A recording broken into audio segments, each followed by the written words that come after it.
Somebody check on YouTube if it's on or not, right?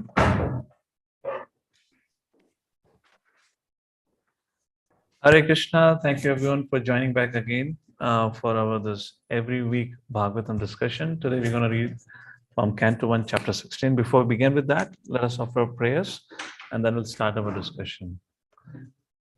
Om Namo Bhagavate Vasudevaya. Om Namo Bhagavate Vasudevaya. Om Namo Bhagavate Vasudevaya. Om Namo Bhagavate Vasudevaya. Om Namo Bhagavate Vasudevaya.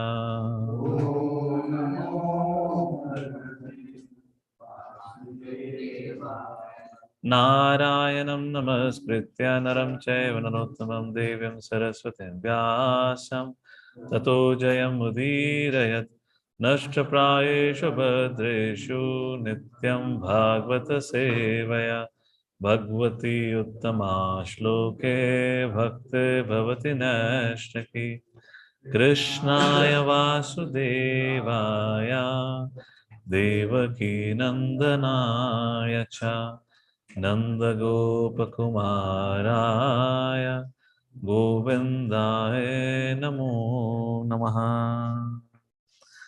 Om Ajnanatimirandasya Jnananjana Shalakaya Chakshuran Militam Vena Tasmai Shri Gurave Namaha.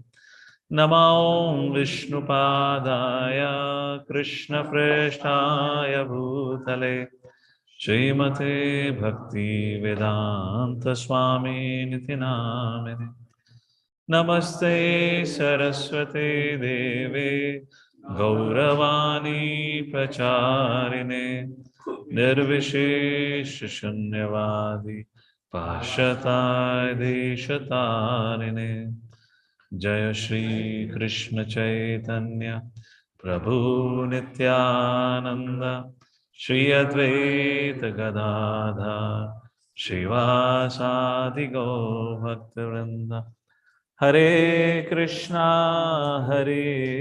Krishna Krishna Hare Hare Hare Ram Ram Ram Hare Hare.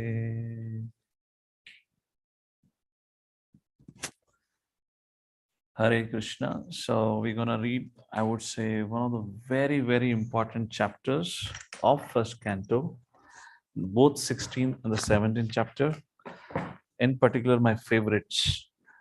And maybe as the session continues, I'll let you know why I would call this as my favorite.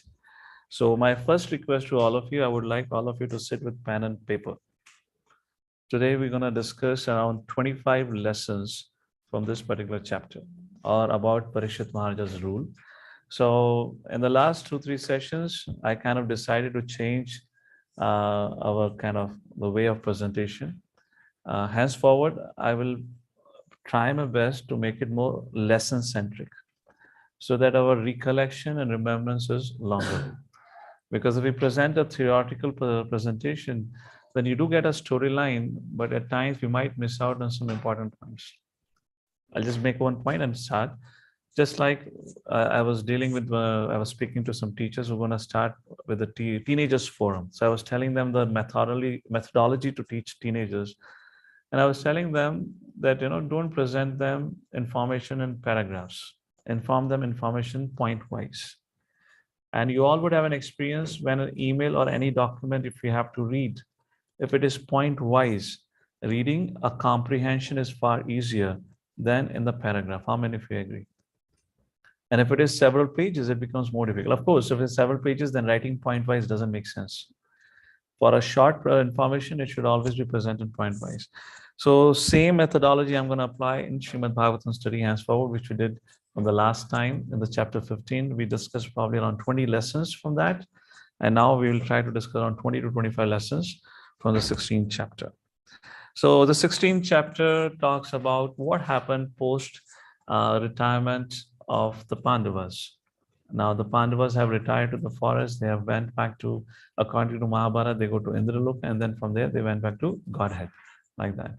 So that's how the chapter 15 ended. Chapter 16, what happened after that? Parikshit Maharaj rule. So this chapter talks about Parikshit Maharaj rule. How did he rule? And then it's a discussion on when the astrologers predicted about Parikshit Maharaj rule and qualities. So Sutta Goswami says he actually ruled the way astrologers had predicted about his rule. And then a point came when Parikshit Maharaj witnessed the influence of Kali in his kingdom. And when he saw the people have become deceitful, liar, you want to call them, lazy, etc., etc., then he picked up his weapon and marched into his kingdom to find out where this Kali personified lives, who is contaminating the consciousness of everyone. So here we'll also see that how Parikshit Maharaj's rule was not limited to India that we know today. I believe I have made this point before. If not, I'll make this point shortly now. So in fifth canto, we study about this material universe. According to Vedic cosmology, Earth is stationary. Earth never moves. Cosmology is not my subject today, but I'm just giving you a little background so you understand when we're going to read about the rule of Parikshit Maharaj. Earth is stationary on a place, on a plane, which is called as Bhumandal, whose diameter or radius, I believe, is 500 million yojanas, which spreads up to the end of the universe. And this Bhumandala, by the adventurous activities of King Priyavrat, was divided into 7 islands. And this Bharat Bhumi is on the Jambudweep island, which is the central island. Which this Jambudweep island is further divided in 9 varshas. Bharat Varsha, Ketumal Varsha, etc., etc. There are 9 varshas. And the central part of this Bhumandal is Mount Meru. In brief, this is what all about this Bhumandal. So in Satya Yuga, the rule of the king who was ruling from Bharatvarsh was of whole Bhumandala. The whole Bhumandala was ruled by Priyavrat, one example. Then comes your Treta Yuga. In Treta Yuga, the rule was limited to Dvipas, Jambu Dvipa, like that.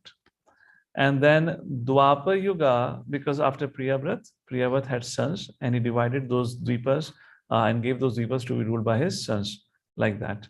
And then came Treta Yuga, where the rule became centralized largely on Jambu Dvipa. And then came Dwapar Yuga, where the rule was, yes, on Jambu Dvipa, but as we know, as the time progresses, the influences and opulences, everything goes down. So the control of the king from the Jambudvipa became more and more localized to respective Varsha. So Bharat Varsha largely. However, we'll read even up to the time of Pandavas, they actually ruled whole of Jambudvipa. So you'll read about Parikshit Maharaj rule, so we'll discuss that. And then comes Kali Yuga. In Kali Yuga, the influence, the opulence, the affluence, everything reduced further, and the rule of the person became restricted only to Bharatvarsha. And that's how the king was called Samrat, the ruler of the whole Bharatvarsha. And as the time progressed, this world has 7 continents. And then further, the rule became more localized. Today, this whole world is divided into hundreds of countries, and every country have one particular prime minister. And what we call as Bharat, what we know as India, is the shortest India today we know of historically. So that's what we're going to see about Parikshit Maharaj's rule. And then while he was on his journey walking through, he heard about the glories of his father and the great fathers and the great grandfathers like Bhishma Pitama, the Pandavas, etc. And then during that journey, he came to a situation where he saw a bull and a cow. Bull represent dharma. The personality of dharma had taken the shape of the bull, and Mother Earth had taken the shape of a cow, Dharani. And he saw bull and the cow in a very pitiable condition. And there he overheard the conversation between the bull and the cow, which is a later part of this chapter, a very, very fantastic chapter. And then this chapter ends with the conversation between the bull and the cow, Dharani, where the bull is asking questions. But Dharani has just begun to answer where this chapter ends. And the next time when we meet, we'll talk about the answers. So today, the theme of this chapter will be focused largely on governance, the symptom of Kali Yuga, the responsibility of individuals, how to deflect the influences of Kali, etc., etc. And the next chapter will talk about why am I suffering? Who is responsible? Karma will be the main subject of the next chapter. We'll focus on that. So, with that as a little background and the brief of it, let's begin with chapter 16. I can share my Vedabase, right? And we can do that. So, give me a quick second. One point. Let me come to that. So, because I'm going to read and I want to read quite a few purports, time is less. So I will be skipping out reading the Sanskrit shlokas. We'll focus right at the verses like that. All right. Can we do something? Can I have a companion here for the today's session where the companion can read the translation and I can speak on that like that? Would anyone like to volunteer? No, it cannot be from here. We don't have a second mic. We need somebody who's online. Where's the Zoom? So we have two. Why it's happening like this? Okay. Yeah, we give this right only to those who keep their cameras on. So these rights are given only to those exclusively, not to those whose cameras are off. Okay. So anyone would like to read? Okay, Mother Vasha would like to read. Fine. So you have the right to unmute. So please go ahead and read the first translation. Hare Krishna. Can you unmute? Yes. Go ahead, please read. Are you giving the translation or I don't know? Yeah, it should be there now. Screen should be visible now. Yeah. Please go ahead, Mother. No, it is not visible. Came now? Prabhuji, it is clear. Huh? It has come, but it is not clear, Prabhuji. Okay, second condition is you should It's have a laptop, not clear, not a Prabhuji. mobile. If you have a mobile, you won't be. Okay, fine. No, I'm opening it. Okay, Shikha, you start in the meantime because time is less. Then when Mother Vasha is ready, she can take over. Go ahead. Go ahead, Shikha Prabhu.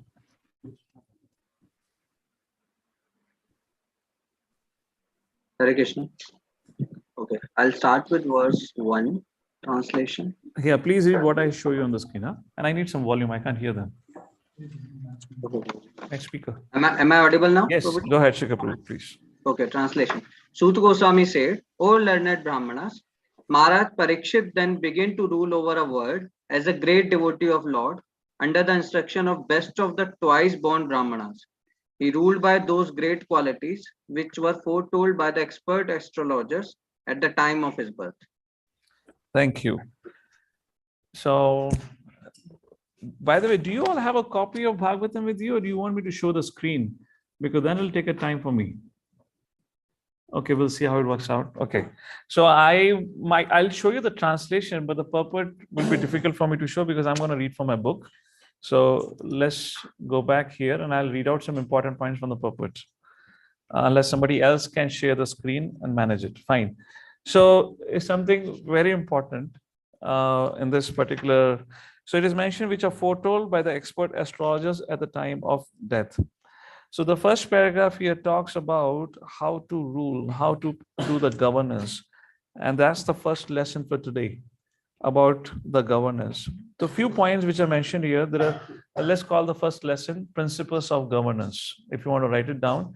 And there are three principles of governance that Prabhupada highlights in the purport.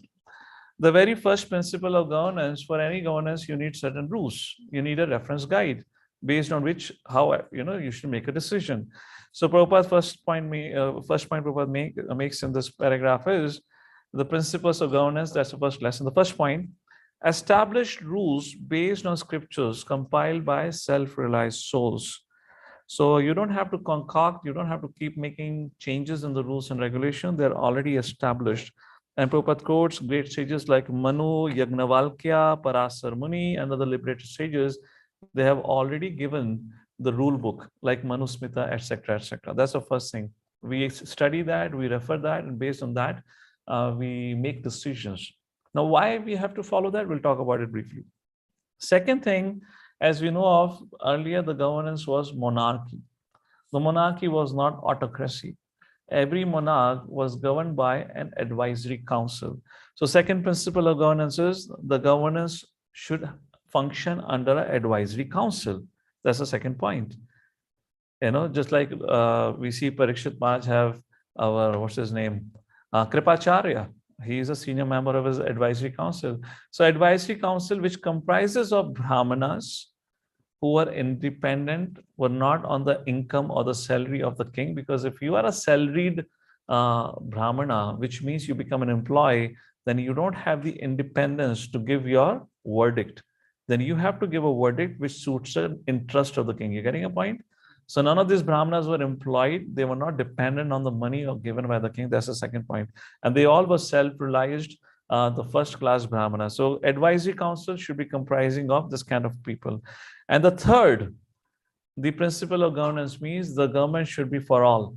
A government for all means not all religions of human beings, but government for all means for all living entities. The word praja in Sanskrit, the praja means whoever is born in the kingdom, which means the bird, the beast, animals, aquatics, whatever, it becomes praja. The governance meant for all the humans, all the animals. So why we have to follow the established rule based on the scriptures given by self-realized souls? Because self-realized souls actually are samadarshinaha. Vidya vinaya sampane brahmane gavihasani. That's the point. Samadarshina, that's the reason we should follow the rule book given by these personalities. That's the first principle of governance. Going to the text number 2. Where is text number 2? Where is my Vedavesh? All right. Please read out text number 2, translation.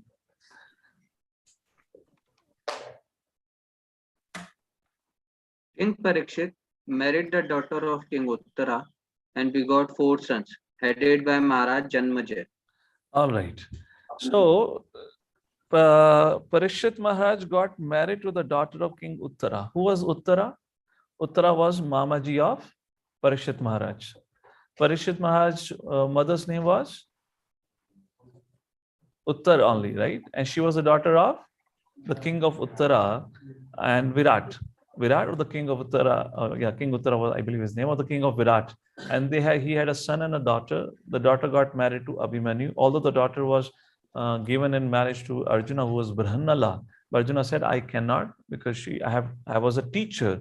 And as a teacher, I cannot get married to my student, because teacher-student relationship is of a father and a child. So he rejected that proposal, and then he said, but you have offered her.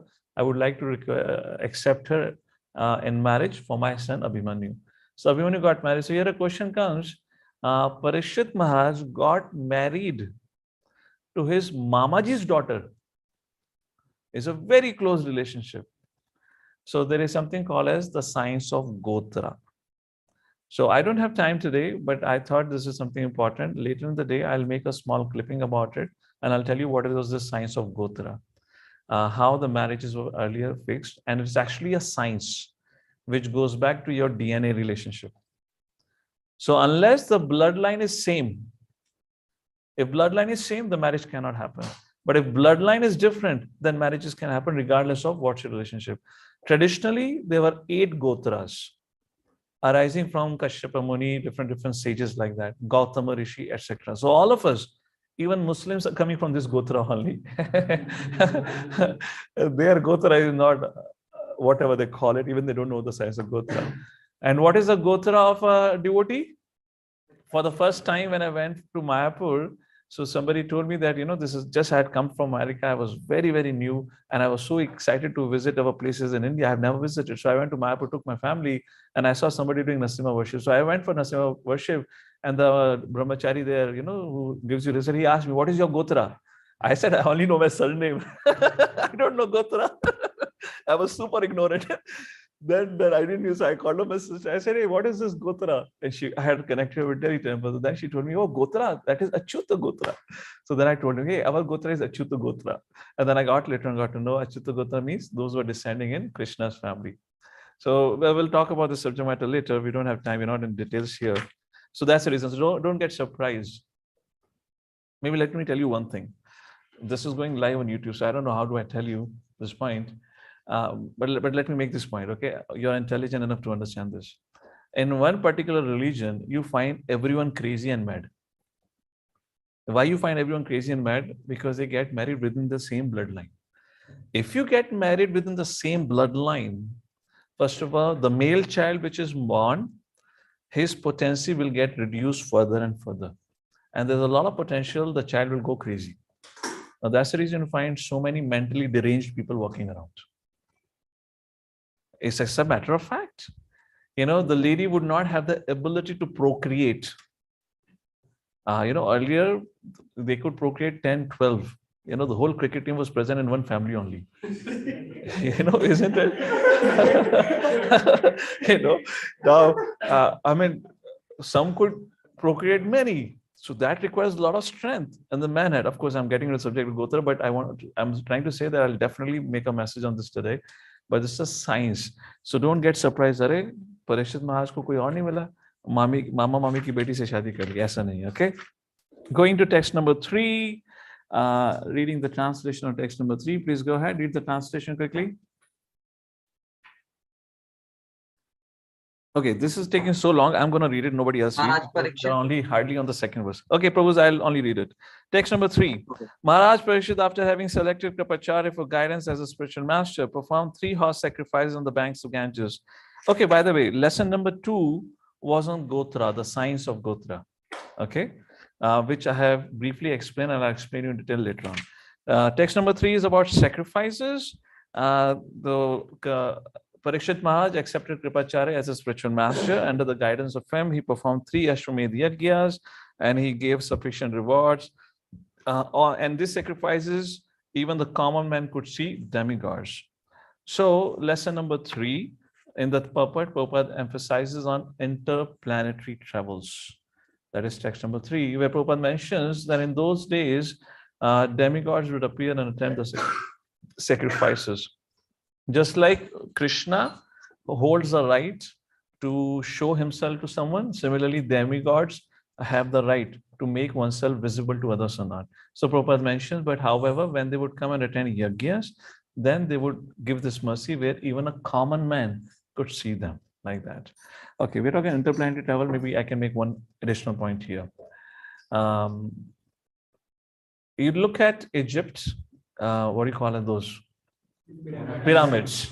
And if you look at the ancient temples in China, in all of these, you'll find some references of alien civilization, particularly of sun god. And you will also find shapes, the figurine which you find on the architecture of something which does not resemble human beings. And if you study that and if you look at that, you'll find it largely belongs to what is, in every Vedic temple, you'll find different figures of devatas. You'll find huge elephants and lions and all that. So if you look at from that perspective, you'll find that the fact which is given here of ancient civilization and interplanetary travel were always there, and the artifacts are still prevalent everywhere. Only thing is, because we don't have the knowledge, so we are not able to see that. We only just see that as a kind of an art or the sculpture, but not actually as an ancient civilization. I'm making this point because there is a documentary. What is the documentary? There is a documentary. If you haven't seen it, do watch it. I generally recommend this. The documentary name is Thrive.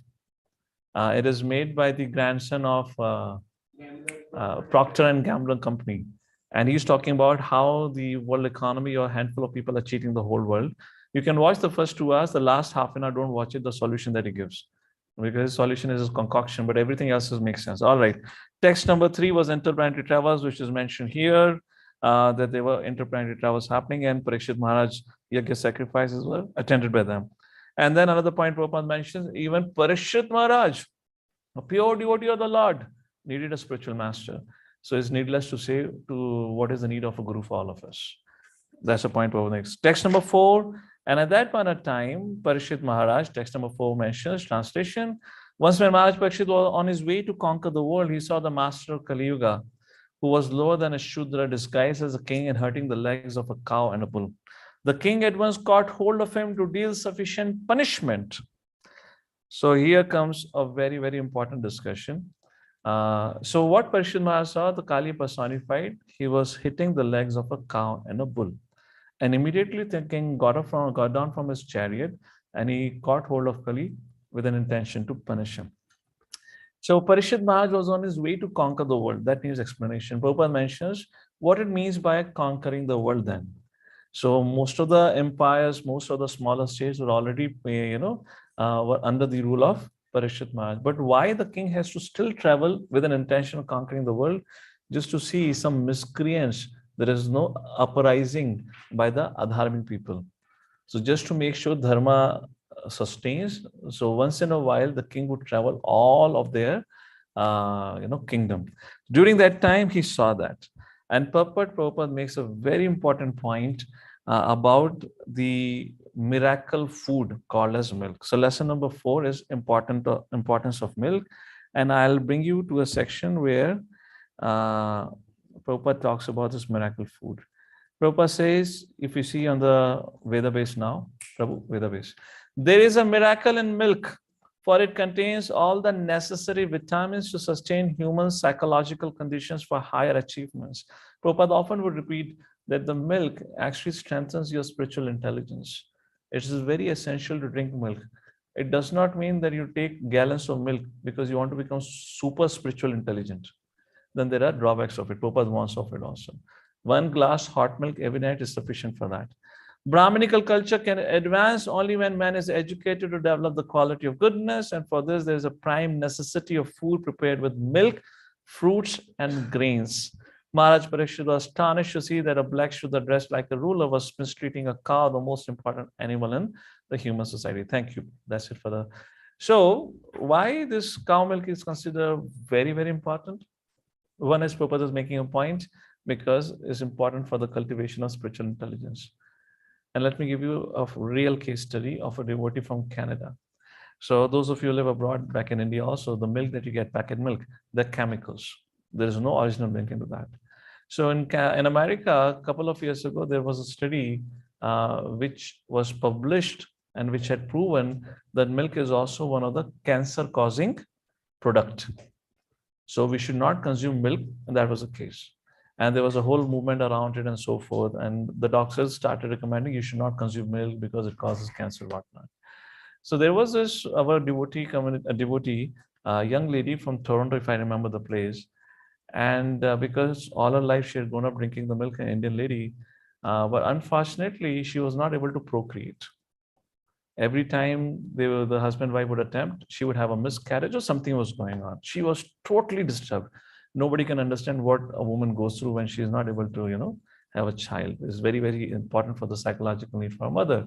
She was totally disheartened, what to do, not to do. She tried all her treatment and everything. So once she was visiting Vrindavan, somebody in Vrindavan, when got to know of her situation, recommended her, for your treatment, the best treatment is drink cow's milk.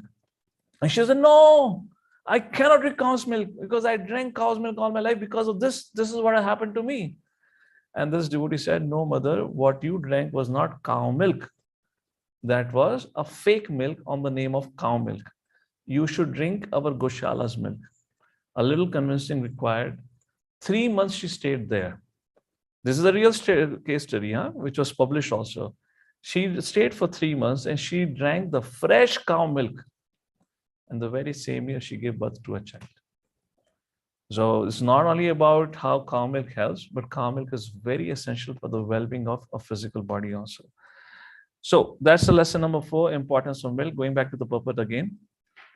And then lesson number 5, what is this age of Kali means? Prabhupada mentioned. Lesson number 5, you'll see in the purport. The age of Kali means mismanagement and quarrel. And what is the root cause of this mismanagement and quarrel? Prabhupada writes in the next line that the worthless men with the modes of lower class men who have no higher ambition in life, they come to the helm of the state management. They are the one who becomes the ruler. Such men at the post of a king are sure to first hurt the cow and the Brahminical culture, and thereby pushing all society towards hell. So that's the reason. So what is the age of Kali represents? The age of Kali represents mismanagement and quarrel.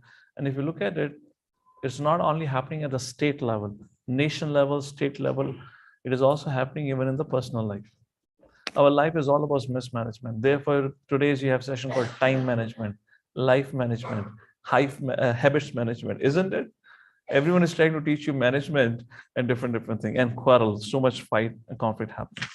Then text number 5, where the Shaunakadi Rishi were confused and they posed a question. What was the question? Why did Maharaj Parikshit simply punished him? He was the lowest of the Shudras. Having dressed as a king, struck a cow on the leg. Please describe. So here Shaunakadi Rishi expressed their surprise to Sutta Goswami, which means, Prabhupada writes, which implies somebody who destroys Brahminical culture. Brahminical culture means protecting 4. Who 4 people we have to protect? Essentially, the child, the woman, the old man, not the 4, the 5, the Brahmanas, and the cows. These are the 5 people which needs to be essentially protected. So if anyone causes harm to them, there was a single punishment. There were no court cases. There were no appeals could be made by the culprits, and the court cases were not going to run until the end of life. There was a simple punishment if you're caught violating any of these things, and that was capital punishment. So Shaunakadi Rishi, please understand, these are the sages. You might wonder how sages could be so violent. Today, on the name of non-violence, to the name of compassion, the people who are eating meat, they talk about compassion and they say the persons, the cops who killed the rapists who had, the Hyderabad case. Now the case have opened up again, and they are saying that, the cops had intentionally killed the rapists. Those cops should be fired and they should be punished. And this whole forum that came up together, they're talking about the compassion on the compassionate grounds. How can you do so? My point is, what is your level of compassion? Let's talk about what did you eat for your lunch. Then we'll talk about compassion. So people are totally clueless about life, and this, the sages are talking about why the sages saying that such a person should be killed on the spot. You remember the story that Prabhupada quoted about a Brahmana visiting a kingdom? He saw a brahmachari. When brahmachari asked for a blessing from this great Brahmana, the Brahmana said, you should die immediately. When he met a sannyasi or a great devotee, to him he said, either you die or you live. Then he saw one who was a cow slaughterer, or who was working in a slaughtering house. To that person he said, live. Neither you die nor you live. And then he met the prince, the son of the king, and he said, live as long as possible. Everyone in the kingdom was confused. He told brahmachari to die immediately. Why? Then he explained, the brahmachari is performing so many austerities. Well, this is not the modern day brahmacharis, by the way. Okay, there were those days brahmacharis. So the brahmachari is performing so many austerities, and anyways, his gati is back to Godhead. So why to live such a austere life? Go back to Godhead, because after death, he's going to go back to Godhead. For a pure devotee of the Lord, either you live or you die, you're already back to Godhead. Doesn't matter. For the prince, you're reaping the results of your good karma. Better you live as long as you possible, because you're going to suffer then. And for the one who's causing so much sinful act, neither you live nor you die, because while living you're suffering, while living your life is hellish, and when you die you go to hell. So therefore the sages at that point of time recommended death sentence, because by death sentence the person would be purified of his sinful act. Otherwise he had to suffer in his future lives. And then when suffering in the future life, people would ask, why am I suffering? What wrong did I do? Why bad things happen to good people like that? To avoid those things. Okay, moving forward. Next purport, text number 6. Now here and onwards. So lesson number 6. Going back onto the text number 5 again. So here the last point that sages says, please describe all these incidents if they relate to the topic of Lord Shri Krishna. So somebody may ask, why they were so keen to hear about the punishment of Kali? Generally, when there is a street fight, have you seen? Everyone comes and assemble. They make a circle around. And हर कोई देखता है क्या हो रहा है, किसकी पिटाई पड़ी, किसको चाटा पड़ा. So the sages were eager to know what happened. Were they attracted to violence? No. The reason is because this relates to Lord Shri Krishna. Parikshit Maharaj was a pure devotee of the Lord. Therefore, this thing. And Prabhupada mentions this in the last few lines of the purport. Every single purport of this chapter and the next chapter is a golden purport, so please do read it. Reading from the purport, there are many topics in the Bhagavatam of sociology, politics, etc., etc., but all of them are in relation to Krishna. Therefore, all of them are worth hearing. Krishna is the purifying ingredient in all matters. The purifying agent is Krishna. So this purifies the heart rather than contaminating our mind. Text number 6, that was lesson number 6. Why hear about punishment of Kali? Text number 7 onwards, they talk about, let's say what they say. O Sutta Goswami, please speak of topics related to the devotees of the Lord who are accustomed to licking up the honey available from the lotus feet of the Lord. What is the use of topics which simply wastes one's valuable life? Prabhupada makes a very, very important point. Although the subject matter does not pertain directly to Krishna, but it is about Parikshit Maharaj. But why are they eager to hear about Parikshit Maharaj?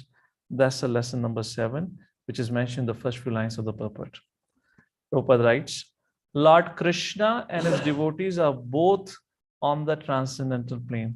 Therefore, the topics of Lord Krishna and of his pure devotees are equally good. The battle of Kurukshetra is full of politics and diplomacy, but because the topics are related to Lord Krishna, the Bhagavad Gita is therefore adored all over the world. So Prabhupada mentioned in the previous verse, Krishna is a purifying agent. Similarly, pure devotees of the Lord or the devotees of the Lord are also purifying agent. When we discuss about them, when we remember their glories, it inspires our heart. Yes or no? And that's lesson number 7. Not only Krishna, but discussing about pure devotees of the Lord is also all purifying. That's the lesson number 7. Going to text number 7 and text number 8, where the Shaunakadi Rishi said, if somebody wants to escape death, avoid death, then what they have to do? That's text number 7 and 8. O Sutta Goswami, there are those amongst men who desire to become free from death and get eternal life instead of a short life. They escape the slaughtering process by calling the controller of death Yamaraj. So they call the Yamaraj only. And what do? Text number 8. As long as Yamaraj, who causes everyone's death, is present here, no one shall meet with death. Present where? Present in this assembly. The great sages have invited the controller of death, Yamaraj, who is a representative of the Lord. Living beings who are under his grip should take advantage of hearing the deathless nectar in the form of this narration of the transcendental pastimes of the Lord. So lesson number 8, escaping the punishment of Yamaraj. Prabhupada makes a very beautiful point in the purport. Prabhupada says, I'll tell you what does the lesson means. Modern scientists try to avoid death by physiochemical advancement of knowledge.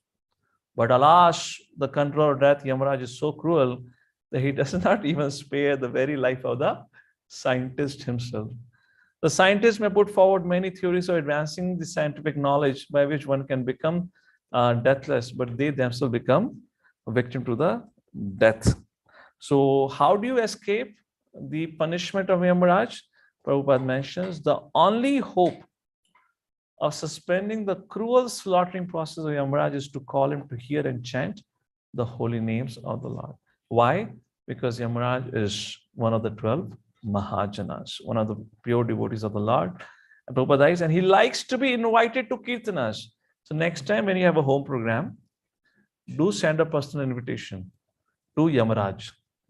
He would definitely accept your invitation. And sacrifices by the pure devotees are constantly engaged in the devotion service of the Lord. So philosophically, what it means, when a devotee is absorbed in chanting, reading, and hearing about Krishna, then is always protected by Lord's internal energy, and that's why he escapes the clutches of Yamaraj. So how to escape death? By always remembering Krishna. That's the point. Escaping punishment of Yamaraj. Then text number 9, which talks about lazy humans. Lazy human beings with paltry intelligence and short duration of life pass the night sleeping and the day performing activities that are for naught. In other words, Prabhupada in the purport talks about, please understand how human form of life is precious. So lesson number 9 is, human life is precious. Narad Muni speaks, I believe Narad Muni or Prahlad Maharaj, either of them speaks, and they say, Kaumaram acharat pragyo dharma bhagavatan hiya dullabham manusham janma tad tad adhruvam arthadham. So it is said from a childhood, Kaumaram acharat pragyo, one who is intelligent, Kaumaram is young age, achara means to practice dharma of Bhagavan, dharma bhagavatan iha. One should practice God consciousness. Why? Dullabham manusham janma, because the human form of life is very rare. There are commonalities between animals and humans, but the distinction is in dharma. What is that verse from Mahabharata that we often quote? Who remembers? Ahara nidra bhayametanam cha samanametat pashubhir naranam dharmo hitesham adhiko vishesha dharme nahina pashubhi samanaha. So human life begins when he is trained in dharma. Human life begins when he is trained in dharma. So majority of the population today is not even living a human life. They're living a life worse than an animal life. That is a worded of scripture in that, right? So that's a point Prabhupada mentions. Human form of life is a special gift of material nature in the course of enforcing a stringent laws of misery upon the living being. Why human life is a special gift? Because human life gives the prerogative, or human life is an only opportunity to escape the clutches of death. That's a lesson number 9 which we learn here. And then text number 10 talks about how Parikshit Maharaj saw the symptoms of Kali as described in the previous verse, how people have become lazy and misguided. And then he encounters Kali, text number 9. Sutta Goswami says, while Maharaj Parikshit was residing in the capital of the Kuru Empire, the symptoms of the age of Kali began to infiltrate within the jurisdiction of his state. When he learned about this, he did not think the matter very palatable. This did, however, give him a chance to fight. He took up his bow and arrows and prepared himself for military activities. Something very, very important here. First of all, lesson number 10. What are the symptoms of Kali? And Prabhupada mentioned what are the symptoms of Kali here, which we all probably know. Symptoms of Kali means illicit connection with woman, girlfriend, boyfriend, and live-in relationship. This is accordingly illicit relationship. Indulgence in meat eating, slaughterhouses, all your non-vegetarian restaurants, McDonald's, and what is that? Chicken ka kuch hai na yahan pe Pune? KFC, etc., etc. Intoxication, all your clubhouses, pubs, and taking pleasure in gambling.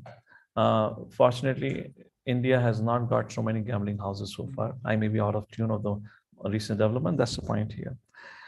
And Prabhupada mentions that these 4 factors are the root causes of all the quarrel, which means as long as these 4 factors are there would always be conflict in the human society. Yes or no? All the conflicts happen because of these 4 things. So therefore, Prabhupada says cultivating Brahminic culture is essential for having peace and prosperity. And if you look at the world, even despite creation of the United Nations, the number of flags have only increased, have not reduced. All the United Nations were created with an understanding to stop conflict or reduce conflict. Conflicts have only increased. We are at the brink of the Third World War. United Nations is still flapping his wings, trying to bring about some understanding between the conflicting parties. Now, Prabhupada makes another important point. So lesson number 10 was symptoms of Kali. So somebody may say, Arey, what to do? This is predestined in Kali Yuga. This is what's going to happen. Then I should not do anything. Let me just follow with the time. If this is what the Kali is supposed to do, then what can I do? Prabhupada mentions something very important in the purport. And he says, predestined must not become an excuse for the sin. And Prabhupada mentioned here in the purport, here it is. It is no argument that in the age of Kali, such symptoms are predestined. There's no argument. If so, then why there are preparation for rooting out such symptoms? Such arguments are only offered by lazy and unfortunate men. They say, Arey, this is predestined. I cannot change my destiny. I have to flow with the time. Now gives a very beautiful example. Prabhupada gives an example. In the rainy season, rain is predestined. Yes or no? And yet people take precautions to protect themselves. What an argument. What a perfect and simple argument. Rain is going to happen, so you carry umbrella. So why do you say, we should not protect ourselves when it is predestined? If the Kali's influence is there, you have to take protective measures. Similarly, in the age of Kali, the symptoms, as I mentioned, are sure to infiltrate into social life, but it is a duty of the state to save the citizens from the association of the agents. And the last point is the most important, which I want to highlight. It is a duty of the king. I would like to put a slash. Duty of the king slash parents slash guru to give such protection. And Maharaj Parikshit was perfectly right when he prepared himself to fight. So king means the leader. For a family, the husband and wife, the mother and father are the leader. It is their responsibility to protect the child. For the community, guru is the leader. It is his responsibility to protect. And for all of us, Srila Prabhupada is the leader, foremost leader, and who gave us everything to protect us from the influence of Kali. The foremost is 16 hours of Hare Krishna Mahamantra. Prabhupada said, if you don't chant 16 hours of Hare Krishna Mahamantra, even I cannot protect you. To follow the protection is our responsibility, and to offer protection is the responsibility of the leader.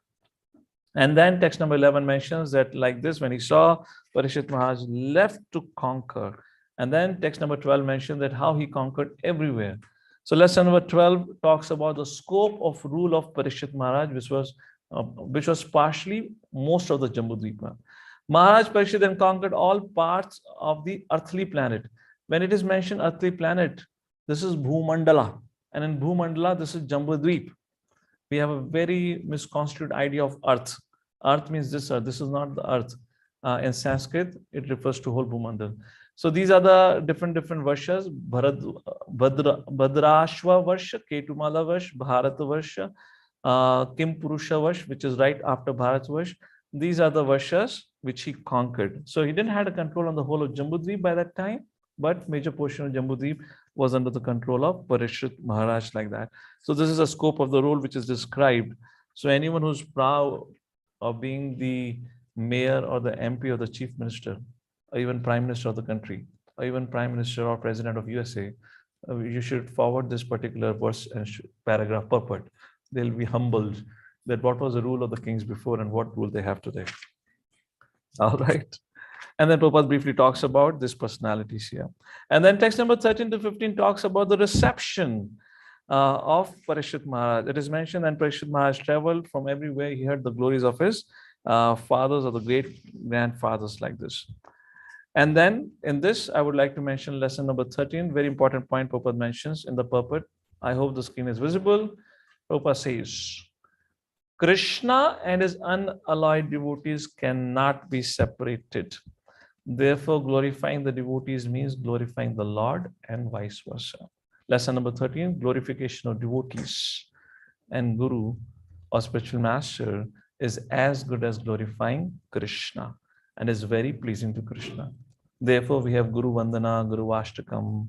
Therefore, we offer Vanchakalpa Tarubhyasha. We offer all respects to all the Vaishnavas. We take an opportunity. In other words, what I intend to say, make a point through this, the disposition of every devotee should be whenever he meets a Vaishnava, he glorifies the Vaishnava. We should always find something good in other Vaishnavas and to glorify them. Because by glorifying them, Krishna is pleased. You serve Krishna. You give pleasure to Krishna. That's the point here. So glorification of devotees, that's lesson number 13. And then comes a very beautiful verse, text number 16. I hope the slide is visible. Please repeat after me. Sathaya Pashad Sevana Sakhya Dautya. क्या breakfast नहीं मिला क्या? Of course breakfast नहीं मिला, ऐसी धीमी आवाज क्यों आ रही है? दिखाई नहीं दे रहा. Please repeat loudly. Recitation should happen loudly. Sathaya Pashad Sevana Sakhya Dautya. Virasananugamana Stavana Pranama. Snigdeshu Pandushu Jagat Pranitam Cha Vishnu. Bhaktim Karoti Napata Charanaravinde. It's a verse must to be memorized. A very, very beautiful verse where he heard about how the magnanimity not only of his fathers or the great grandfathers, but also about the Krishna, where it is mentioned the magnanimity of Krishna. Krishna was so dear to the Pandavas, or Krishna loved Pandavas so much that he was willing to become their Sarthi, Parshada. Parshada here refers to as accepting the position of the head in the Rajasuya Yajna. Sevana, he was always willing to render any service to Pandavas. Sakya, friend, Dautya, acceptance of the post of a messenger. Virasana, accept the post of Virasana of a watchman. Anugamana, following the footsteps, etc., etc. So Krishna and the relationship of Pandavas was so thick, Lord Shri Krishna was willing to do anything to protect and please Pandavas. So question arises, that's lesson number 14. How did Pandavas receive so much mercy of Lord Shri Krishna? That's lesson number 14. And Prabhupada mentions how Pandavas received such a mercy of Lord Shri Krishna. And here is the answer in the last line. So how did Pandavas receive so much mercy and affection of Krishna? Prabhupada mentions. Prabhu's screen is visible, right? The Pandavas were so malleable to the will of the Lord that they could sacrifice any amount of energy for the service of the Lord. And by such an unalloyed determination, they could secure the Lord's mercy in any shape they desired. So Krishna is malleable to your wishes. It's only possible when Bhakta is totally malleable to the wishes of Krishna. And that is depicted in the Rasa dance. Why gopis are said to be the highest devotees? Because they were willing to dance to the tune of Krishna. They were totally malleable of whatever Krishna would say. And that was depicted in the Rasa dance. Today we understand Rasa dance in a very convoluted way because it is presented in the movies or some novels, etc. But that represents the highest surrender. And our malleability or brittleness will be tested again and again. First of all and foremost, it gets tested in our relationship with our authorities or our guru. How much we are willing to bend down. His Holiness Radhanath Maharaj makes a very beautiful point. He says, when there is a hurricane or a twister, what is the best means? Or even when there is an earthquake, what is a solution given? Go and take shelter of a table. Hide yourself underneath the table. Which means the moment you become proud, you'll be knocked off. When you become humble, you'll be protected. Of course, I can give you many past tense, but that's the point. Malleable, humility, these all are parallel qualities. And that's how Krishna reciprocates. And then what happened next? Text number 17 always talks about. So when Parikshit Maharaj heard the glories of his father, grandfather, great-grandfathers, so like this, he was passing off his days, hearing of the good occupation of his forefathers, being absorbed in thought of them. And then from text number 18 comes the conversation between Dharma and Dharani, where Dharma meets Dharani. Dharma padaike na charan vichayam upalabhyagam prachati samashruvadanam vivasam ivamataram. So now Dharma was wandering around in the form of a bull. And he saw the earth personified in the form of a cow known as Dharani. She looked so grief-stricken as if she had lost her child. She had tears in her eyes, her beauty of the body was lost, and thus Dharma questioned the earth as follows. Lesson number 15 from the purport. Importance of cow protection. Or how many of you have heard about Bharat Sone ki Chidiya thi? So how to revive that? The secret is given here. That's lesson number 15, secret of golden age or importance of cow protection. Very beautiful purport, we can read out entirely. Somebody online would like to read? Can raise their hand. Mother Revti, please go ahead, unmute yourself and read it. Read the translations, Prabhu, or purport? The purport, what you see on the screen. Yeah. The bull is the emblem of the moral principle, and the cow is the representative of the earth. When the bull and the cow are in a joyful mood, it is to be understood that the people of the world are also in joyful mood. If the bull and the cow are happy, everyone becomes happy. Prabhupada gives a reasoning for that. Please go ahead. The reason is that the bull helps production of grains in the agriculture field, and the cow delivers milk, and the miracle of aggregate food values. The human society therefore maintains these two important animals very carefully so that they can wander everywhere in All right. cheerfulness. Ahead of that, Prabhupada says, but in the present moment, they are slaughtered, and therefore there is turmoil, there crisis, everyone in anxiety. And next verse onwards, discussion happens. What happens when the cows and bulls are not happy? What are the symptoms? Kali comes from the text number 19 onwards. So, can I have 15 minutes more from all of you? If I continue the discussion, or are you too short on time? So, it's almost close to 9 o'clock. If and in case anyone has to leave, they can. And I'll continue for another 15 minutes or 20 minutes to take the rest of the discussion. All right. I don't even have a time to take a vote today. We are so short of time. Otherwise, suddenly ask for the vote. So let's continue with our discussion. Text number 19 onwards. Now, Dharma inquires from Dharani, why are you sad? Why are you grieving? And there are 10 reasons that Dharma gives. And we'll take a look at it one by one. So first thing, text number 19, what we can see, Dharma says, Madam, are you not hale and hearty? Why are you covered with the shadow of grief? It appears by your face that you have become black. Are you suffering from some internal disease? Or are you thinking of some relative who's away in a distant place? This purport must be read at least 10 times to really make sense of what's happening in today's age. Please make sure you read it from henceforward, what you're going to read it as part of your today's exercise, if possible. Now, lesson number 16, the consequences when the state fails to protect cows and the bulls. Or you can say the symptoms of Kali.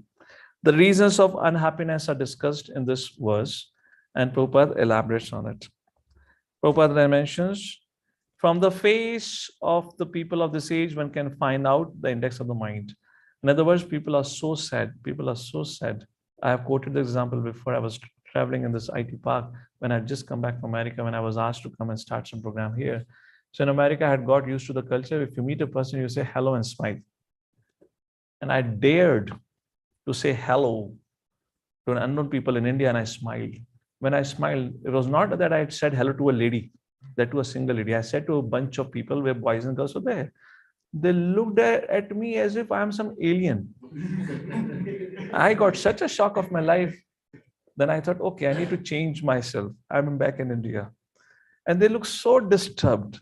And that is a point mentioned, face, the glow on the face tells you how happy your mind. And if your happy mind is distressed, it's quite visible on the face. So Prabhupada mentions the particular symptom of the age of Kali. This I want you to pay attention. Is that no family is now blessed to live together. Now, Pandavas were 5 brothers, right? All through they were joint family, right? They were never separate. Kauravas, 100 brothers. What a unity. Such a big joint family. Yes. Even Kauravas could stay together. Not that the 100 brothers were fighting with each other. Dashrath Maharaj, 350 patniya. 350 queens he had. Of course, within the 4, there was some conflict happened, 3. But nonetheless, they all stayed together.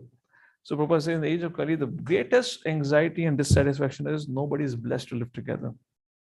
Why? To earn a livelihood, the father lives at a place far away from the son, or the wife lives away from the husband, so on. Then there are suffering from internal diseases.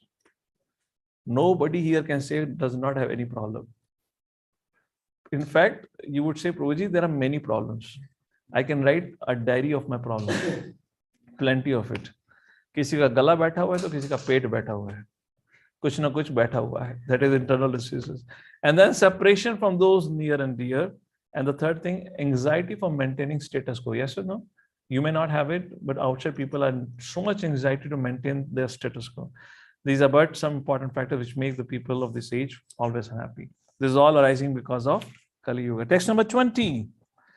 I have lost my 3 legs and now standing on one only. Dharma speaks. Are you lamenting for me?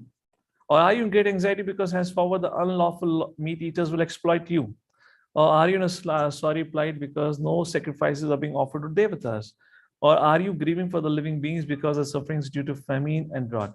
How many of you agree all this is already happening? Nobody practices dharma. No sacrifices are being done. There are unlawful meat eaters, and then everyone around. There is so much scarcity of food and whatnot. There was a scientific study published around a year or two before, which actually talked about that how in near future the cow supply would be limited, the milk supply would be limited, because the cow eaters would make cow as an extinct animal. So the milk supply would be limited. So they were thinking the milk is an important part of ingredients. Even meat eaters drink milk. So what should we do? So they did experiment, and they found out the cockroach milk can fulfill the need. Okay, I am not making it up. This is a scientific study. Search in Google cockroach milk. You'll find that. And so your protein nutrients will come from cockroach. Imagine cockroach milk, you're having a cornflakes, early morning breakfast, and with a fresh cockroach milk. This is the future generation. This is what advancement are waiting for you.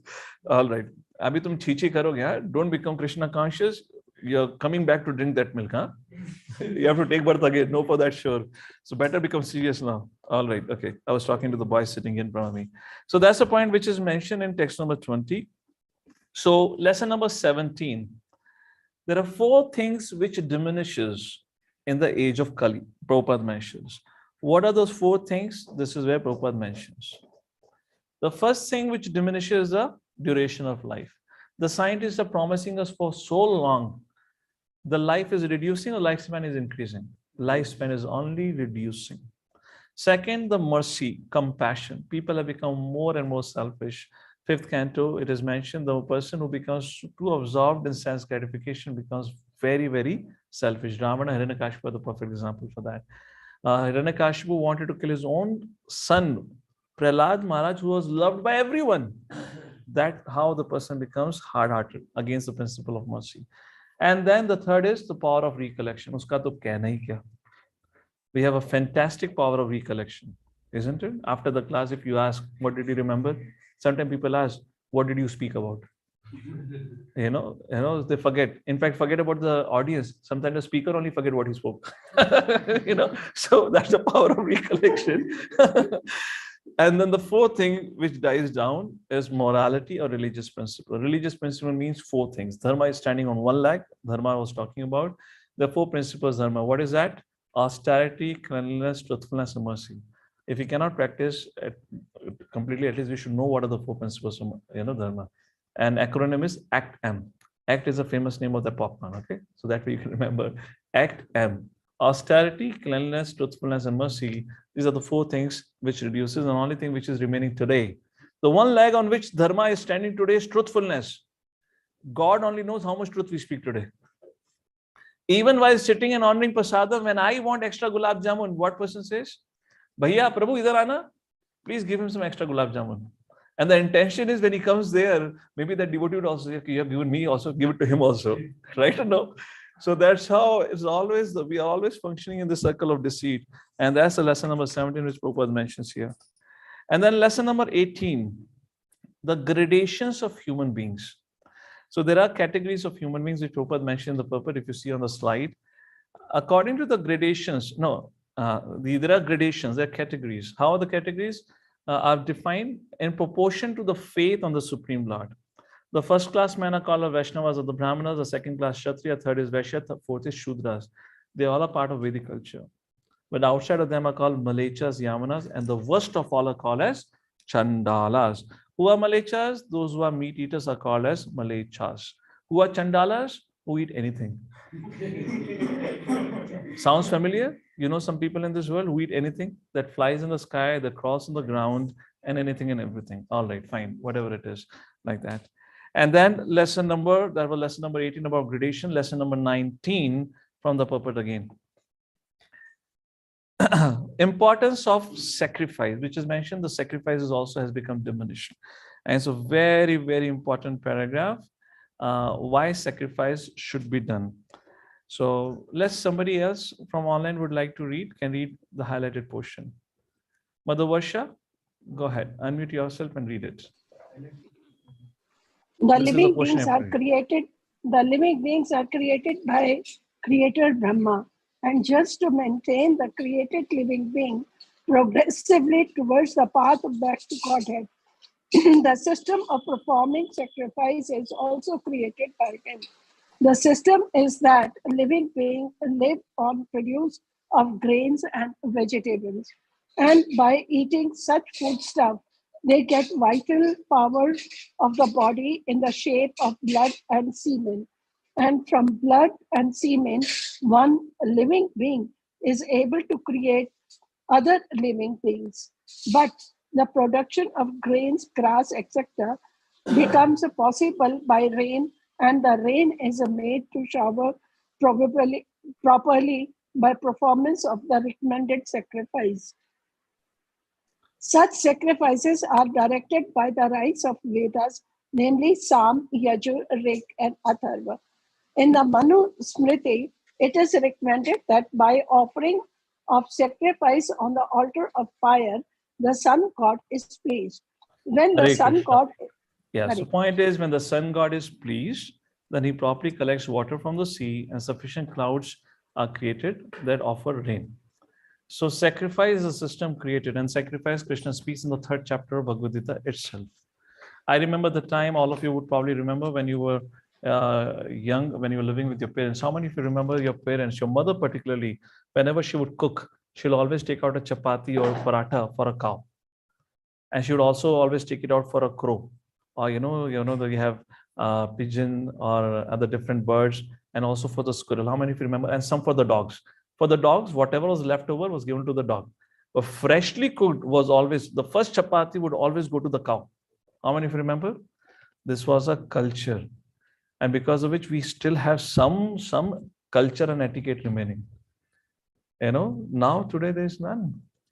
There's nothing. How many of you remember when you go to temple, your parents would always tell you, put something in hundi. They'll take out some money from their pocket, and give you and put it into hundi.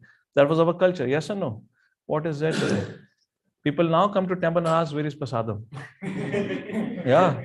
I live in the temple, Baba, I know. They come and ask prasadam as if, temple is made to give. Of course, temple is supposed to give prasadam, no doubt about it. But the culture when temple would give prasadam is when everyone would serve the temple. If you don't serve the community which is providing everything, how can it continue to provide? So, but people come and proudly ask, where is prasad? I tell them, food for life, go and eat khichdi. That is meant for you outside. So that's about importance of sacrifice, and Prabhupada writes in the purport. But look at the fools of the today's time. They have opened, these Malechas have opened slaughterhouses for killing cows and all that without caring for performance, sacrifice, and production of food grain. But they don't understand. Even to feed the cows and the bulls and other animals, the food grain is required. But from where does the food grain comes? It comes from the rainfall. Now there is no rainfall, there is no food grain, they can't even eat flesh, and there is nothing else remaining. And in the future, as we know in the 12th canto, the symptoms of Kali Yuga described. Now there is a non-vegetarian diet. Then in future there will be cannibalism, where people will be eating people. That would be the situation happening. And then text lesson number 20. Here, very important paragraph. I love this. Lesson number 20, the relationship between devatas and the living beings. This is in the same purport. Prabhupada mentioned, this material world is sort of a prison house. The demigods are the servants of the Lord. They maintain the upkeep of the prison house. These demigods want to see that the rebellious living being who want to survive faithlessly are gradually turned towards the supreme power of the Lord. Therefore, the system of offering sacrifices recommended in the scripture. So why we have to offer sacrifices to devatas? They're they're ensuring the upkeep of the prison house. And by sacrifices, we become detached, we become purified, and our relationship with the Lord gradually develops. That's lesson number 20. That's the science behind the sacrifices given. However, lesson number 21, for the devotees, there is no need for the performance of any of these prescribed sacrifices. Hari bol. I can enjoy everything for me. No, not like that. Everything is for Krishna. When it comes to Krishna, Krishna doesn't tell you to keep anything with you. Krishna says full surrender. So for the devotees of the Lord, the very life of the devotee is a symbol of sacrifice. And the best sacrifice for the sage as given Shri Chaitanya Mahaprabhu is Harinama Sankirtan. That's lesson number 21. Text number 21. Dharma says to Dharani, are you feeling sorry for the unhappy women and children who are left fallen by the unscrupulous persons? Which means the women and the kids will not be taken care. Are you unhappy because the goddess of learning is being handled by Brahmanas who are addicted to acts against the principal religion? Or are you sorry to see the Brahmanas haven't taken shelter of the administrative families that do not respect Brahmanical culture? So, few things which are mentioned here. First thing is about the Kali Yuga. The woman will not be taken care. They'll be impregnated without marriage and they'll be left alone to take care of their kids, because of which there will be a Varna Sankara. Second thing about Brahmanas, Prabhupada mentioned the Brahmanas are traditionally intelligent. Thus, they'll be able to pick up modern education to the topmost rank. You can try it out. You see this all Sundar Pichai, whatever these all, they all are from Brahmanical background only. All the Brahmanas have left Vedic culture and settled in America and become a cow flesh eater. And Prabhupada says, as far as moral and religious principles are considered, they shall be the most fallen. Who should be the most fallen? The Brahmanas of Kali Yuga will be the most fallen. Education and bad character go ill together, but such things will run parallel, which will be accepted as the advancement, like that. And text number 22, the seventh and the eighth reason. Why are you sad? The so-called administrators are now bewildered by the influence of the age of Kali. Thus, they have put all state affairs into disorder. Are you lamenting because of corrupt administrators? Or are you lamenting because the general masses have become totally corrupted and sinful? So there are two more reasons are given, like that. And Prabhupada mentioned the purport about Ajamil. From a pure Brahmana, Ajamil fell down to the position of a wretched urchin. And it was all due to bad association. There was but one victim like Ajamil in those days. But in this age of Kali, the poor innocent students are daily victims of cinema shows, which attract men only for sex indulgence. The so-called administrators are all untrained in the affairs of Kshatriya. Kshatriyas were supposed to do administration and Brahmana was supposed to do knowledge and guidance, like this is mentioned. And text number 23, the ninth reason. Are you sad because of the separation of the Supreme Personality of Godhead? Text number 24, the last reason, the 10th reason. Are you sad because this is time? Time is all. Sarvam kala kritamanne. Bhavatam chayada priya, Bhishma Pitama told to Pandavas, Mother, you are the reserve of all riches. Please inform me the root cause of your tribulations. I think that the powerful influence of time, which conquers the most powerful, mighty, have forcefully taken away all your fortune, which are adorned even by the demigods. A very, very important point and a lesson you can write down. Lesson number 22. Power of time. We cannot counteract the influence of time, which means when the problems comes into our life as a gift of a time, do not counteract. Accept it and stay focused. For example, somebody loses job tomorrow. What can you do about it? Now you have two options. You can cry, I am a victim. So bad happened with me. I did my best, but I'm still fired. That's one option. Or you can remain focused. This is called as problematic consciousness. You get into a problem consciousness, or you can remain focused. What is my need? I need to earn. And for earning, I need to educate myself. Maybe I'm not meeting with the company standards right now. Let me educate and stay focused. If you remain focused, most probably you'll get a job sometime soon when you work. If you go into problematic consciousness, neither you get a job, neither you get a bread for yourself to eat, and you just spread negativity. So don't try fighting with the problem. The problems are not going to go away. Problems are going to keep coming.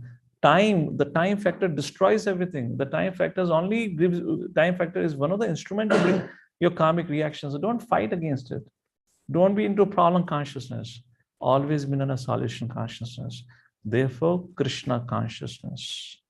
Therefore, Krishna says in 3rd chapter, 30th verse, Arjuna, fight, but always remember me.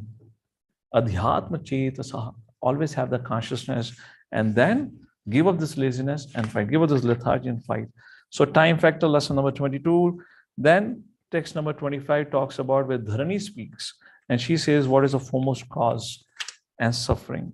And she says, O Dharma, whatever you have inquired from me is already known to you. Yet I shall try to reply to all those questions.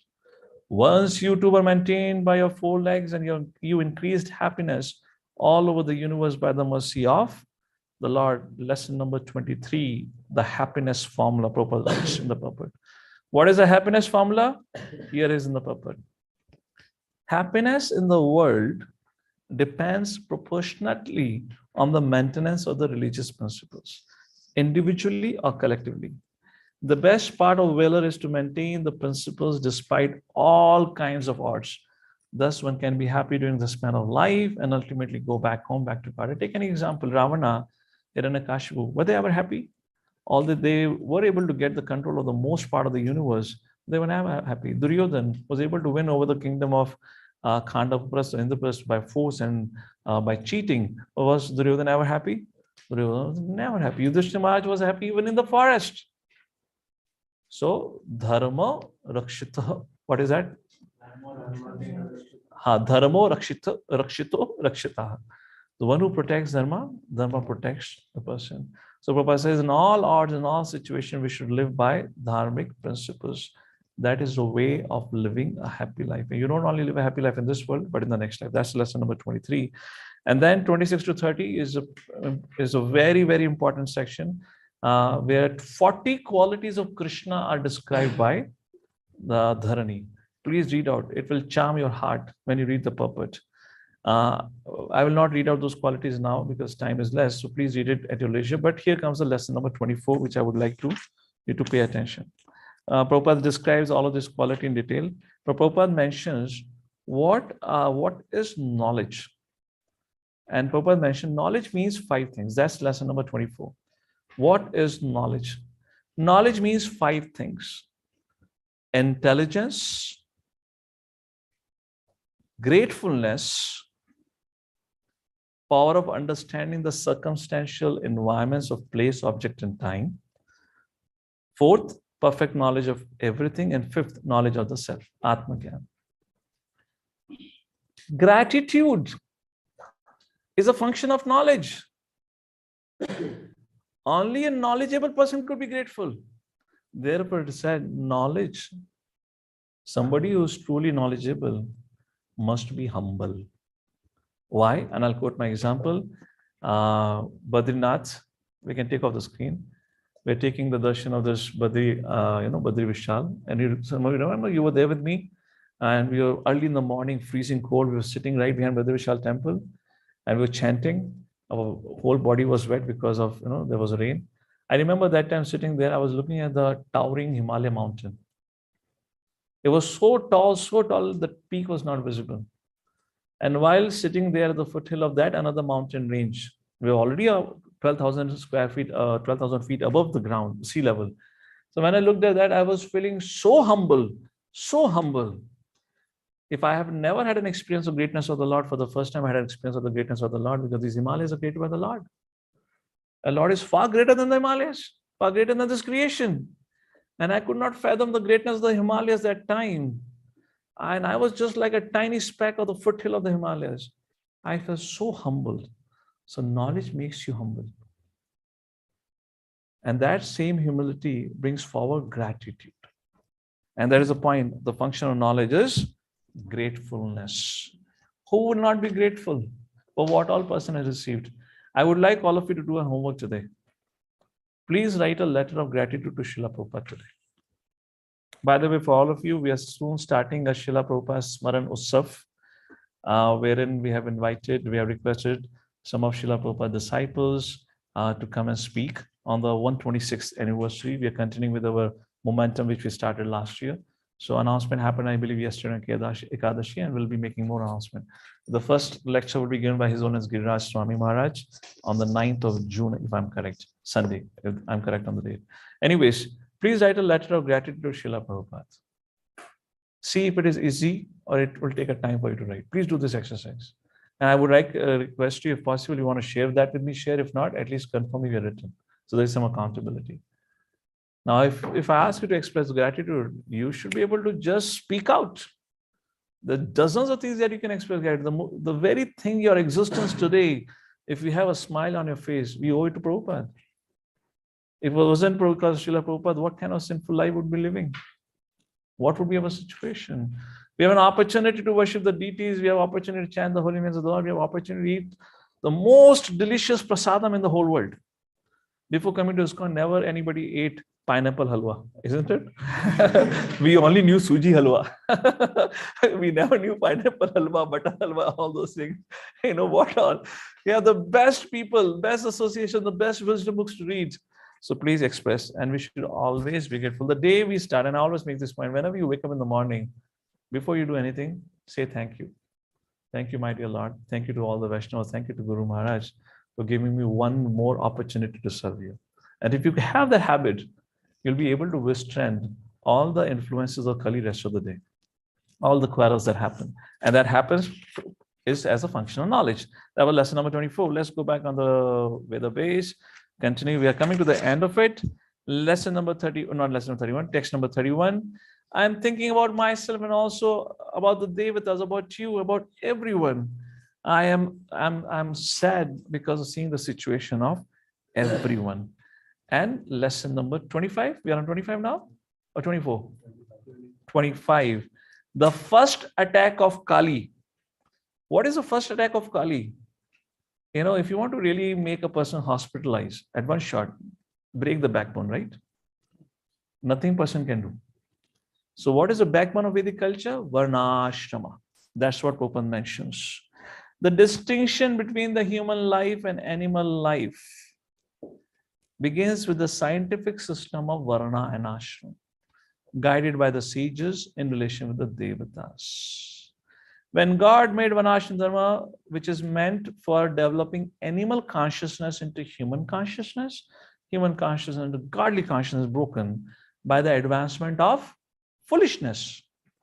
The whole system of peaceful and progressive life is at once disturbed.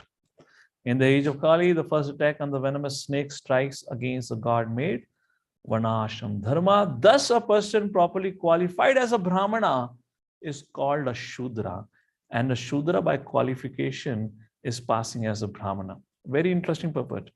To become a Brahmana by birthright claim is not at all bona fide. But the real qualification of a Brahmana is to control the mind and the senses, to control samadha, dhamma, tapa, swacham, arjavam. These are the qualities. And these all are totally neglected in today's day and time. In the present age, consideration of the necessary qualification has been neglected. And now Prabhupada writes something interesting. The false birthright claim is being supported even by a popular, sophisticated poet, the author of Ramcharitmanas. Even he says birthright. Prabhupada says, no, that is wrong. So lesson number 25 was the first attack of Kali is to break the backbone of Vedic culture. And then she talks about, we're coming to the concluding verses, 32 and 33, she talks about, she remembers that how fortunate she was because she was adorned by the lotus feet of the Lord. But now she is feeling so unfortunate that the Lord has left her. And here we make the last lesson for today. But before that, let's conclude this section. Text number 34. Lord, when Lord was personally present, you know, he protected you and me both by establishing dharma and by destroying all those who were the promoters of adharma. And text number 35, very beautiful verse again. We can recite actually. Beautiful verse. Kava sahita viraham purushotamasya Premavaloka ruchira smitaval gujalpe Stharyam samanamaharan madhumani nama Romasavo mama yadangri vitankitaya. Who therefore can tolerate the pangs of separation from the Supreme Lord? He could conquer the gravity and passionate wrath of his sweethearts like Satyabhama by his sweet smile of love, pleasing glance, and hearty appeals. When he travels the earth, I would be immersed in the dust of his lotus feet. Thus would be sumptuously covered with the grass which appeared like hairs standing on my body out of pleasure. And then text number 36. At this point of time, Parikshit Maharaj arrived where the conversation between Dharma and Dharani was happening. Like this, the chapter ends. And the next chapter, the discussion between Parikshit Maharaj, Dharma and Dharani. Who did this to you? And Parikshit Maharaj saw Kali beating the legs of Dharma and Dharani like that. But before that, we'd like to give you one very important, that makes lesson number 26 from verse number 32 and 33. 32, 33, where she said, I have been left alone by Krishna. Krishna has left me. The moment I felt Krishna with me, Krishna left me. So the question comes, how can we bring back? Prabhupada raises a point. The Krishna is not there now. Prabhupada says, one may ask this question. Here it is. One may ask how we can detain Supreme Lord on this earth after his mission is fulfilled. He has left this earth for his own abode. So how can we, invite Krishna back into our life? How can we bring back Lord Ram to Ayodhya, which represent our heart? Prabhupada says, we can be connected with him by the transcendental sound vibration of the Lord. Hare Krishna, Krishna Krishna, Hare Hare, Hare Ram, Ram Ram, Hare Hare. Holy name of the Lord and the Lord himself are identical. And one who chants the holy name of the Lord and the Lord in an holy name of the Lord in an offenseless manner can at once realize the Lord is present before him. Even by the vibration of radio sound, we can partially realize the presence of what is related to the sound. And by resounding the sound of transcendence, we can verily feel the presence of the Lord. And that's how we can reestablish our relationship with the Supreme Personality of Godhead. And that is the rest of the purport dedicated to the glories of chanting Hare Krishna. With that, we come to the conclusion. Thank you all for your kind attention. Today we learned 26 lessons. I thought we'll discuss 25, so there were one more we added. So there are 26 lessons on this chapter. I know we are on time. Time is the part of the program is 9 o'clock class, half an hour question answer. But we took your 1.5 hours for discussing lessons. It was a very important chapter. I just wanted it to be more meaningful by highlighting some important points that Prabhupada mentions. So that way your study becomes more effective. Any one question or comment, we can take that. And Shikhar Prabhu, we can open all the WhatsApp groups again, where you can ask all the participants to share the lessons. I don't know how many of you have written all the 26 lessons, but whatever lessons you've written, you can share that. Okay, that will be helpful for everyone. Okay. Yes, anything from anyone? All right, Shikhar Prabhu, there is no question, right? So thank you all for joining in. Thank you for time. Next, we will continue our discussion and we'll see the 17th chapter, where will be interesting discussion on the subject of karma. Who is responsible for my suffering?